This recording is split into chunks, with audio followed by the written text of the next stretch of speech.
抑个过去一般人拢认为讲少年家若是龙骨弯翘，可能和这姿势有关系。即马就有医生有无同的看法，讲到一般龙骨弯翘2成5人是遗传基因有关系，其他的原因嘛无讲真清楚。这款自发性的龙骨弯翘一般拢是10岁到18岁少年家才会发生，其中查某囡仔比查甫囡仔加4倍到6倍。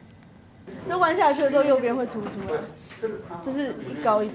这个高二的池东学，伫3年前，伊的饭丝骨有破出来，去互医生看，才发现讲家己的腰脊骨已经弯了30度，而且这个弯的角度佫一直咧增加，到伊开刀进前，甚至已经弯到43度遐济，伊的脚趾片嘛已经起一边啊。很吓到，想说怎么会这么弯？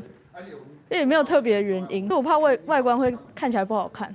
我怕它会越来越严重。这个腰脊骨弯翘，一般是讲刮视的角度，若是伫咧10度以上，伊的发生率就有2%，也就是讲50个少年的内底，都有一个人会去治疗这款病。其中自发性的腰脊骨弯翘是上接看的，特别伫咧这个10岁到18岁的这个少年的上会发生。查某的治疗这款病，佫比查甫加4倍到6倍遐济。医生嘛拍破一般人的观念。 强调讲，自发性的腰脊骨弯翘，甲坐无正其实是无关系。我们在统计有1/4可能会有一个家族的60度以上会对肺脏挤压，超过90度的话，会对我们心脏也会挤压。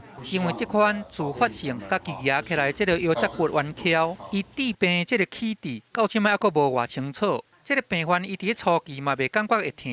不过，佫惊讲去影响到外观，所以医师才来建议讲，若是有去发现到关节镜，也是讲压腰了后，脚趾片会破出来，这个关度无同，安尼就要紧去互医生检查。啊，若讲民间这个整骨，也是讲吊环科这个民俗疗法，这简单会当增加身体的柔软度尔，对这个病情实在是无帮助。记者综合报道。